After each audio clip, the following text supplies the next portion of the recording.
जय बोलो खैरताबाद बड़ा गणेश महाराज की जय अंदरिकी जय गणेश అండ్ పొద్దున్నకి ఇప్పటికి చాలా అంటే చాలా డిఫరెంట్ అయిపోయింది గణేశుడు చూడొచ్చు లైక్ నేను మార్నింగ్ చెప్పాను కదా మీకు వైట్ కలర్ ఉండే మొత్తం క్లీన్ చేస్తున్నారు స్కిన్ కలర్ వేయడానికి అని అన్నాను కదా సో స్వామివారి ఫేస్కి అండ్ కొన్ని హ్యాండ్స్కి చూడొచ్చు స్కిన్ కలర్ అయితే యాడ్ చేసేసినారు అండ్ అట్లనే పైన ఉన్న మొత్తం 7 ఫేసెస్కి కూడా 7 డిఫరెంట్ కలర్స్ అయితే వచ్చేసినాయి అన్నమాట అండ్ పాము దగ్గర కూడా లైక్ బ్లాక్ కలర్ అయితే యాడ్ చేశారు పాముకు కూడా ఇంతకుముందు బ్లాక్ కలర్ అయితే లేకుండే ఇప్పుడు బ్లాక్ కలర్ కూడా యాడ్ చేసినారు అనమాట నాగు పాము అని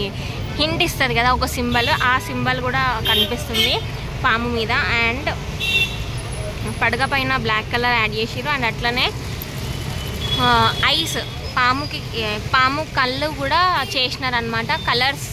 మనకి ఏమంటారు కట్టలు ఉండడం వల్ల కలర్ కనిపిస్తలేదు నేను మార్నింగ్ చూపించినప్పుడు అయితే మీకు వైట్ కలర్ అయితే ఉండే ఇప్పుడు మాత్రం పాముకి కలర్ కూడా వేసినారనమాట పాము కళ్ళకి కూడా కలర్ అయితే వేసేసినారు అండ్ అట్లనే షైనింగ్ కలర్ కూడా కొంచెం వేసినట్టు అయితే అనిపిస్తుంది అండ్ ఫేసెస్కి మెయిన్గా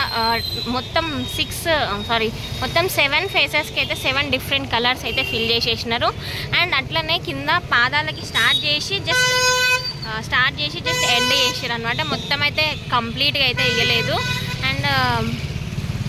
అండ్ ఇక్కడ శివపార్వతుల కళ్యాణం దగ్గర చూసుకుంటే ఇక్కడ వచ్చేసి స్వామివారి శాల్వా కండువా అన్నాం కదా సో దాని కలర్ అయితే పొద్దున్న వేస్తున్నారు ఇప్పుడు ఆ కలర్ అయిపోయింది ఫిల్ చేయడం అండ్ వచ్చేసి బయట మండపం దర్బార్ అంటారు కదా ఆ దర్బార్కి కలరింగ్ అయితే వేస్తున్నారు లైక్ మొత్తం అవుట్లైన్ అనుకోండి అవుట్లైన్ కలరింగ్ అయితే వేస్తున్నారు అనమాట ఫస్ట్ వచ్చేసి ఎల్లో కలర్ వేసారు దాని మీద నుంచి మళ్ళీ ఆరెంజ్ కలర్ అండ్ బార్డర్స్లో వచ్చేసి బ్రౌన్ కలర్ వేసి అండ్ కింద అయితే ఒక డిజైన్ స్టాండర్డ్ స్తంభం లాంటి డిజైన్ అయితే వేసినారనమాట అండ్ లోపల చూసుకుంటే లోపల కూడా డిజైన్ వర్క్ అయితే కనిపిస్తుంది బ్యాక్గ్రౌండ్లో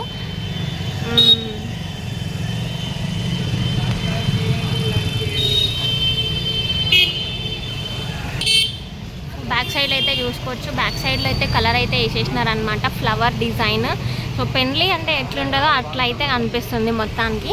అండ్ అట్లనే లైక్ స్వామివారి హెయిర్ కలర్ చూడొచ్చు శివుడిది అండ్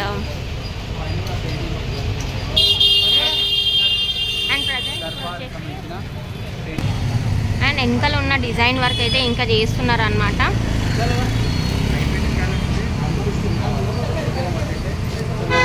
అండ్ పైన దర్బార్కి అయితే పెయింటింగ్ వర్క్ స్టార్ట్ చేసారు వేరే కలర్ వేస్తున్నారు ఇక్కడ వచ్చేసి రెడ్ కలర్ అండ్ లోపల నుంచి కూడా డిజైన్ వర్క్ అయితే నడుస్తూనే ఉంది చెప్పిన మాట మళ్ళీ చెప్తున్నా అనుకోవద్దు ఇక్కడ పాజ్ చేస్తున్నా అట్లా అని మీకు అట్లా వినిపిస్తుంది అండ్ మనం వెళ్ళిపోదాం నెక్స్ట్ శ్రీనివాస కళ్యాణం దగ్గరికి సో ఇక్కడైతే దర్బార్ డిజైన్ చూడొచ్చు మొత్తం దర్బార్ డిజైన్ అయితే అయిపోయినట్టుగా అనిపిస్తుంది ఇక్కడ వేసిన రెడ్ కలరే సేమ్ అక్కడ శివపార్వతుల దగ్గర కూడా వేస్తున్నారు ప్రెజెంట్గా అండ్ సైడ్లకు చూసుకుంటే స్తంభం డిజైన్ అయితే కనిపిస్తుంది అనమాట సో చూడొచ్చు సైడ్లకి దర్బార్కి సైడ్లకి స్తంభంలాగా వేసి పైన ఒక డిజైన్ వర్క్ వేసారు ఇంకా పెయింట్తో ఇంకా నాకు తెలిసి ఇంకా కలరింగ్ వేస్తారు అనుకుంటా ఇంతే కాదు ఇంకా ఉంటుంది వర్క్ అండ్ మెయిన్ అప్డేట్ ఏంటంటే లైక్ ఫేసెస్కి మన మెయిన్ విగ్రహాలు ఏవైతే ఉన్నాయో వాటికి లైక్ సెకండ్ కోటింగ్ అంటారు కదా స్ప్రే కూడా స్టార్ట్ చేసారు ఇక్కడ చూడొచ్చు మన శ్రీనివాసునికి మొత్తం బ్లూ కలర్ ఉండే కదా ఇప్పుడు ఆ చేతిలో ఆ ఫేస్లో చూడొచ్చు లైక్ మీకైతే పింక్ కలర్ అయితే కనిపిస్తుంది అనమాట అన్ని మొత్తం 4 చేతులు కూడా కనిపిస్తున్నాయి చూడండి 4 చేతులకి అండ్ అట్లనే చిన్న ఐస్ దగ్గర కూడా లైట్గా పింక్ కలర్ కనిపిస్తుంది ఆ స్ప్రే అనమాట స్ప్రేతో పింక్ కలర్ అయితే వేసేసినారు అండ్ అట్లనే మన సముద్రుడికి వచ్చేసి గ్రే కలర్ అయితే స్టార్ట్ చేసినారు అనమాట హెయిర్కి గడ్డంకి మీసాలకి గ్రే కలర్ వచ్చేసింది అండ్ అట్లనే ఫేస్కి కూడా ఈ స్వామికి కూడా అట్లనే అమ్మవారికి కూడా చూడొచ్చు పద్మావతి అమ్మవారికి కూడా పింక్ కలర్ స్ప్రే అనేది అయితే స్టార్ట్ చేసేది అనమాట అమ్మవారి చేతిని చూసుకోవచ్చు అండ్ అట్లనే స్వామివారి చేతులను కూడా చూసుకోవచ్చు అమ్మవారి ఫేస్ కూడా చీక్స్ మీద చూడండి లైక్ పింక్ కలర్ అనేది అయితే కనిపిస్తుంది అండ్ ప్రజెంట్ ఇప్పుడు అమ్మవారికి హెయిర్ కలరింగ్ అయితే చేస్తున్నారు బ్లాక్ కలర్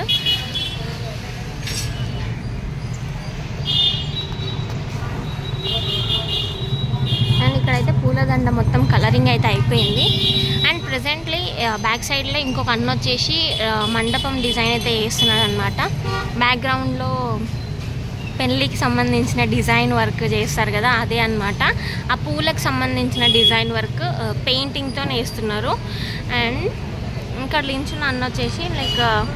అమ్మవారికి హెయిర్ అనమాట. హెయిర్ బ్లాక్ కలర్ కదా, సో చూడొచ్చు బ్లాక్ కలర్ వేస్తున్నారు.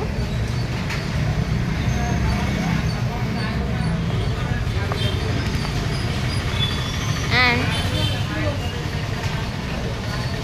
మొత్తం పొద్దున్నకి ఇప్పటికైతే దర్బార్ మొత్తం అయితే చేంజ్ అయిపోయింది అబ్బా. చెప్పడానికి ఏముంది, సైడ్లకు వచ్చేసి దేవుళ్ళ విగ్రహాలు ఉన్నట్టుగా చేసినారు. విగ్రహాలు లేవు, పెయింట్తోనే శివుడిని, బ్రహ్మని, ఇటు సైడ్ వచ్చేసి సరస్వతిని, లక్ష్మీదేవిని, అండ్ అట్లనే దేవుళ్ళని సైడ్లకి కూడా దేవుళ్ళని ఇచ్చిర్రు. అండ్ అట్లనే బ్యాక్ సైడ్లో చూసుకుంటే అరటి కొమ్మ డిజైన్ని కూడా చేసినారనమాట. మరి పెళ్ళంటే ఉంటుంది కదా అరటి కొమ్మ డిజైన్, సో అది కూడా పెయింట్తోనే చేసినారు. చూడొచ్చు పెయింట్తోనే అరటి కొమ్మ డిజైన్ వరకు వేసిర్రు. అండ్ అట్లనే స్వామివారి పాదాల దగ్గర చూసుకుంటే పూల డిజైన్, అండ్ ఈ సైడ్ కూడా చూడొచ్చు పూల డిజైన్ అమ్మవారి పాదాల దగ్గర. అండ్ హెయిర్ వర్క్ అయితే చేస్తున్నారు అన్న కదా, ఇదే అబ్బా అప్డేట్. సో అందరికీ బాయ్ బాయ్, జై గణేష్, జై బలో గణేష్ మహారాజ్కి జై. స్వామివారి పాదాలు చూడండి.